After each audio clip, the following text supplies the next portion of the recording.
Hey guys, so I'm back with another book review. I'm a bit late on it because I finished this book weeks ago, and it is Kiss Me in a Small Town by Willow Winters. Now, yes, I do have her special edition book, the one that she gives to her Patreon. Well, not her Patreon, but the ones that she gives to the ones who get like the seasonal subscription boxes. As you guys know, October 12th and 13th, she came to North Carolina, Florence, and Columbia, I believe, North Carolina, but Columbia or Columbus, North Carolina. I went to the Florence book signing, which was on a Saturday, and immediately went to work afterwards. Got attacked. My allergies started attacking me on the way there, and didn't even stop to the point of where I literally had to leave home. I mean, not home. I had to leave work early because felt like I was coughing up a lung and was going to die on the job. Okay, so my grandfather sent me home early. Don't like to do that. If anyone who has ever worked with me, y'all know I come to work sick. I would work the shift and everything, but at that day, like, I felt so horrible. I was coughing so badly that it felt like I couldn't get any work done. I kept going to the nurse's office. I work at Amazon, so we call it the AmCare office. To get cough drops, and even after having a cough drop, I would start coughing again. I would start back up coughing. Like, I was just couldn't get through the shift. I got through maybe like 5-6 hours of work, and then I had to call it and came back home and was still coughing and everything. Did not have any medicine. But yeah, the pollen in South Carolina thing on steroids. But let's talk about our two characters, okay? Griffin and Renee. Griffin, I love him. He knows what he wants. He knew what he wanted. He wanted Renee, okay? He wanted Renee since the moment he seen her, and Renee felt the same. The only thing is that, they kind of didn't think that the other really liked them in that way, or liked them to a point of where, like, maybe, fooling around or whatnot. But, they decided to, kind of fake date. Yeah, it was a sweet small town romance, all right. Renee, she got on my nerves because she was so in her head. She was so much in her head and overthinking things and everything like that because of her family situation. Her dad was physically and verbally and possibly mentally abusive to her mom for years. And her mom obviously fell in love with him because he didn't show those traits when they first started dating and when they got married. It just got worse over the years, okay? And at one point her mom did leave, but since she was a kid, we all know kids, they don't understand certain things to an extent. So it's like mom and dad are fighting. Hey, forgive each other. We're a family. He loves you. You love him. Come back so we can be a family. And afterwards, she did end up learning from her mistakes, because afterward, like a while, like years later, she finally understands the pain that her dad was putting her mom through, the abuse that her dad was putting her mom through, because at some point he was a bit verbally abusive to her growing up and everything.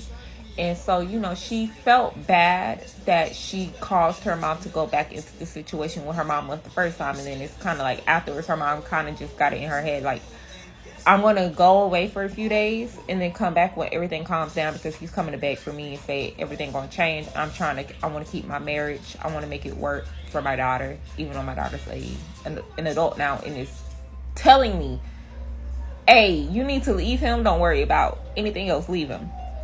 But she is in her head a lot. She is second guessing a lot of things. One of the things is that she second guesses Griffin. She a little bit of a spoiler in the book. She thinks that Griffin will end up starting out like her dad, be all lovey-dovey, and then a while down the line start being verbal, physical, mental abusive to her. and everything. And at the same time, she's like, he won't be that way, but I can't bring him into this. I can't bring him into my life for this situation right here. In Griffin, when he found, like, in Griffin, he did. So in most romance books, the main male character, when him and the female character break up, like it could be hours, it could be days, weeks, months, maybe even like a few years before he goes running back to her to get her back. Griffin didn't even waste a second. The moment she turned out of that parking lot, he was behind her instantly, came knocking on her door minutes after she gets there, and like, nah, we ain't into this, you need to tell me what's going on. And that's when he figures everything out, okay, and he helps her real well and everything. What I was not expecting, okay? So this is the thing, guys. I got this book for my mother-in-law, okay? I got this book for my fiance's mom because she was the one that drove me down there, and it is made out to her, okay? It's made out to her. I'm hoping next year, my mom, like, the following year when she does the book signing, that my mom could take me and I could get a book for her too, so she kind of get into the universe. But one thing I wasn't expecting is that for this small town romance to have a few spicy scenes, okay? I was not expecting that, and I'm like, my mother-in-law, she's gonna read this book. She's gonna read this book. But in all seriousness, guys, like, this book was the perfect palette cleaner for me because I was reading like a lot of supernatural, a bit of dark romances lately, and I just needed that sweet palette cleaner, which this provided me. Okay, this provided me that. But yeah, next on my TBR list, after I read this book that I'm reading called Luna Mark, it is I think like 3 books. It's an omnibus, which is like one book that has like all the books in the series in it. All the books in the series in one book. So when I finish reading that and give you guys the review on that, so far it is chef's kiss. I am going to be reading the Beast in His Beauty, which is her Beauty and Beast retelling. So yeah, I can't wait to open that one up. I can't wait. But guys, I will be giving you guys future reviews in a different setting. I am currently going to be moving next week, so I'm very much excited about that, even though I kind of hate moving.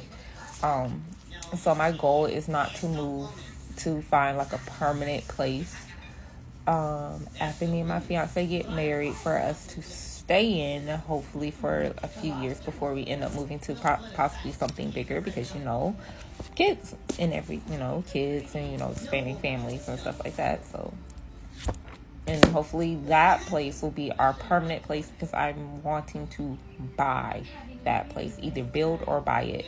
Possibly build, because I have like a lot of things that I want inside the house that a lot of houses don't have and everything. But if the possibility for me to buy it and it comes in, I seen one house that had everything that I was wanting.